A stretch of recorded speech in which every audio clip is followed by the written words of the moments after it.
अगर पृथ्वी छपटी होती तो क्या होता? क्या पृथ्वी अंतरिक्ष में कैसे टिकी रहती? क्या यह सूरज के चक्कर काटेगी या सूरज इसके? और क्यों आप पृथ्वी के किनारे तक जा सकेंगे? हजारों सालों से आम लोगों का सोचना था कि पृथ्वी छपटी है और इसके आसपास हर चीज चक्कर लगाती है। फिर कोपरनिकस की थियरी सामने आई, वो थियरी जिसमें कहा गया कि पृथ्वी छपटी नहीं थी और ये किसी चीज के बीच में तो बिल्कुल भी नहीं है। उनकी सोच के चलते उन्होंने माना कि हमारा ग्रह सूरज के इर्द गिर्द घूम रहा है। पर अब हम यहाँ हैं, उस बात को 600 साल हो चुके हैं और दुनिया भर के कुछ लोग अब भी ये मानते हैं कि पृथ्वी छपटी है। क्या आप जानते हैं कि सारे ग्रह गोल आकार में क्यों बनते हैं?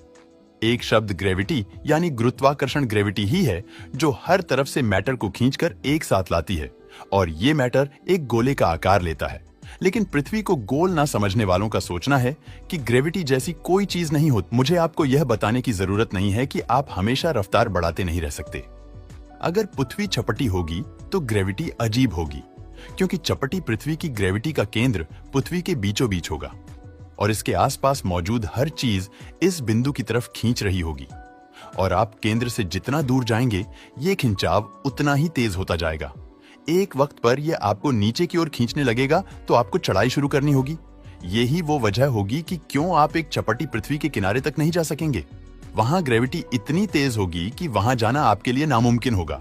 शायद आप पृथ्वी की रखवाली करने वाले अंटार्कटिका बर्फ की दीवार कभी नहीं देख पाएंगे और आपको कभी नहीं पता चलेगा कि इसकी दूसरी तरफ क्या है, पर कम से कम आप इससे गिरेंगे तो नहीं। हालांकि इस अजीब सी ग्रेविटी के दूसरे बुरे असर भी होंगे। पृथ्वी के किनारे के पास मौजूद चीजें नीचे गिरने की जगह बगल में गिरेंगी। ग्रेविटी की वजह से ज्यादातर पृथ्वी के पेड़ भी तिरछे उगेंगे, क्योंकि वो ग्रेविटी के खिंचाव के खिलाफ जा रहे होंगे। सारी बारिश, बर्फ और ओले पृथ्वी के केंद्र में मौजूद आर्कटिक की तरफ गिर रहे होंगे। ये बरसात इकट्ठी होकर बर्फ के ढेर बनने लगेंगी। समुद्र भी इस डिस्क के बीच खींच जाएंगे और बीच में एक बड़ा महासागर बना लेंगे। एक चपटी पृथ्वी पर हवा का दबाव एक बड़ी समस्या बनेगा। ग्रेविटी के चलते पृथ्वी के केंद्र की तरफ ढेर सारी हवा खिंचाएगी, जिससे किनारे के पास के इलाकों में हवा का कोई दबाव नहीं होगा। ये बहुत बुरा होगा, क्योंकि चपटी पृथ्वी में रहने वाले लोगों को सांस लेने जितनी ऑक्सीजन नहीं मिलेगी और अगर आप केंद्र के पास है तो आप वातावरण का दबाव झेल नहीं पाएंगे। पर ज्यादा वक्त के लिए नहीं चपटी। पृथ्वी के आसपास मैग्नेटिक फील्ड यानी चुंबकीय क्षेत्र भी नहीं होगा। ये फील्ड पृथ्वी के कोर में होने वाली हरकत से बनती है और एक चपटी पृथ्वी में कोर होगा ही नहीं। हमारे वातावरण को बांधे रखने के लिए कोई भी चीज नहीं होगी और एक वक्त पर यह अंतरिक्ष में बिखर जाएगा। हम पर ऐसी सोलर रेडिएशन आ रही होगी जिससे कैंसर हो सकता है और हमारे डीएनए में नुकसान हो सकता है और हमारे ग्रह में कहीं भी सांस लेने लायक हवा नहीं होगी। पृथ्वी छपटी होगी तो कौन किसके चक्कर लगाएगा? क्या दिन और रात की कोई साइकिल होगी? क्या टाइम जोन होगा? पृथ्वी को छपटा कहने वाला हर शख्स जानता है कि पृथ्वी सूर्य के चक्कर लगाता है और चांद भी, और ये दोनों ही डायमीटर में 60 किलोमीटर की दूरी पर है और बड़ी स्पॉटलाइट्स का काम करते हैं। अगर सूरज एक स्पॉटलाइट का काम करेगा तो आप इसे पृथ्वी पर कहीं से भी देख सकेंगे। इस सिस्टम में दिन रात की कोई साइकिल नहीं होगी। ये तो बहुत अजीब हो जाएगा। आप अपनी नींद कैसे पूरी करेंगे? अगर हम चाहते हैं कि हमारी चपटी पृथ्वी में दिन के बाद रात आती रहे तो सूरज को इस तरह से हमारे ग्रह के चक्कर लगाने होंगे।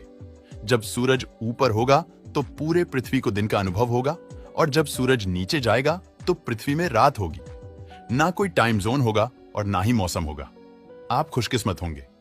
अगर सूरज पृथ्वी से बहुत छोटा हो, मतलब एक तरह से ऐसे सोचिए, अगर सूरज छपटी पृथ्वी के चक्कर लगाते वक्त इतना ही विशाल होता है तो सारा का सारा ग्रह जल जाएगा। ऐसा इसलिए होगा, सूर्य हमारे से ज्यादा करीब होगा। वही दूसरी तरफ सूरज जितना है, अगर उससे बहुत छोटा होता तो हम जमकर मर जाते। ऐसा इसलिए कि चपटी पृथ्वी के पास हमारी गोल पृथ्वी के मुकाबले 2.5 गुना ज्यादा सतही क्षेत्र होता।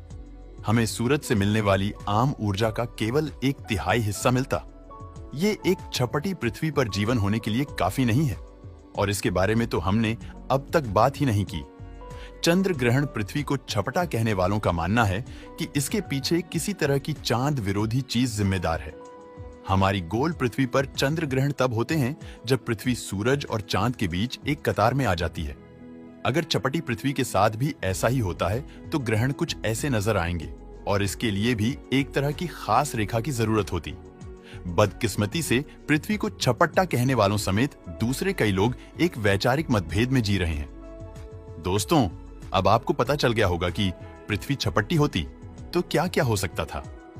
दोस्तों, वीडियो पसंद आया हो तो लाइक और शेयर करें।